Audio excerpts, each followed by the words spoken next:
इसी तरह की स्थिति तिलहन के क्षेत्र में है। तिलहन हिंदुस्तान के शेत बाजार में इस समय सबसे ज्यादा विदेशी तेल बिक रहा है।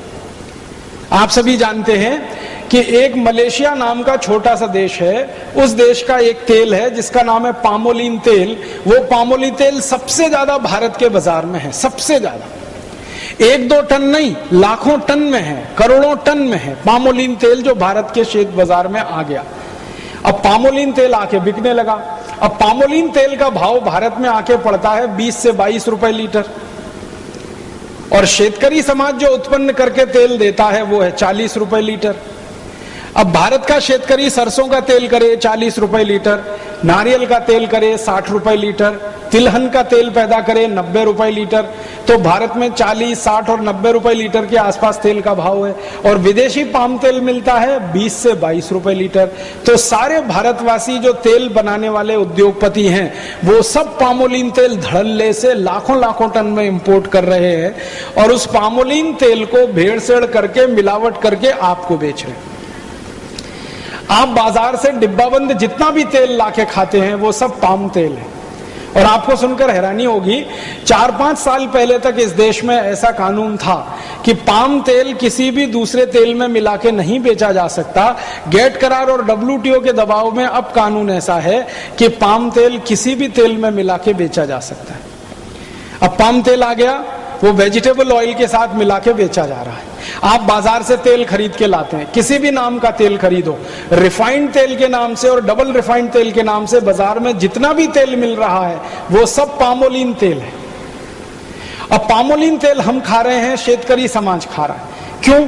क्योंकि शेतकरी समाज जो तिलहन पैदा करके बेचता था, शेतकरी समाज जो सरसों का तेल पैदा करके देता था या नारियल का तेल, उसको भाव नहीं है, तो उन्होंने तिलहन पैदा करना कम कर दिया है। तो भारत में तिलहन का क्षेत्रफल भी लगातार घटता चला जा रहा है। दालें पैदा करना कम कर दिया, तिलहन पैदा करना कम कर दिया, तेल का उत्पन्न इस देश में कम हो गया, तो विदेशों से पाम तेल आकर बिकने लगा। अब वो पाम तेल के 2 दुष्परिणाम हैं। एक तो जो शेतकरी नारियल करते थे, जो शेतकरी तिल पैदा करते थे, जो शेतकरी सरसों पैदा करते थे, उनको नुकसान। दूसरा नुकसान देश के खाने वाले लोगों को, जो पाम तेल खाएगा, मैं आपको स्टाम्प पेपर पे लिख के देता हूं, तुरंत हार्ट अटैक से मर जाएगा।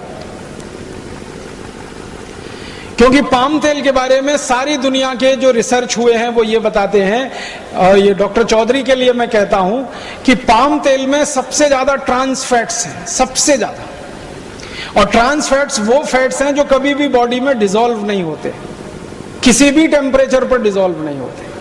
और ट्रांस फैट्स जब बॉडी में डिसॉल्व नहीं होते तो वो फैट बढ़ता जाता है, बढ़ता जाता है, बढ़ता जाता है। और आपने सुना होगा कि जब फैट जरूरत से ज्यादा बढ़ जाता है तभी हृदय घात आता है और आदमी मर जाता है।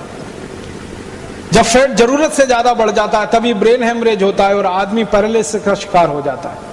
जब ट्रांस फैट्स बहुत बढ़ जाते हैं शरीर में, तभी शरीर में ऐसे भयंकर दुष्परिणाम होते हैं। डायबिटीज बढ़ती है, हाइपरटेंशन बढ़ता है जिसको बीपी आप कहते हैं, हार्ट अटैक आता है, ब्रेन हेमरेज हो जाता है। ऐसे खतरनाक रोग जिनमें शरीर का हमेशा के लिए भयंकर दुष्परिणाम हो जाए या हमारे शरीर का भयंकर नुकसान हो जाए, ऐसे रोग भी सारे के सारे पाम तेल के दुष्परिणाम ही हैं। पाम तेल दुनिया में कोई नहीं खाता भारत को छोड़कर। मलेशिया जिस देश से पाम तेल भारत में आता है WTO करार के बाद, वो मलेशिया खुद पाम तेल नहीं खाता। मलेशिया में पाम तेल का जास्ती से जास्ती उपयोग होता है उद्योग धंधों में, लेकिन वो पाम तेल गेट करार के बाद भारत में भयंकर पैमाने पर बेचा जा रहा है। तेल का बाजार पूरी तरह से अब विदेशियों के कब्जे में चला गया। तो एक तरफ अपना शेतकरी नुकसान पाता है, दूसरी तरफ लोगों को भी तकलीफ आती है।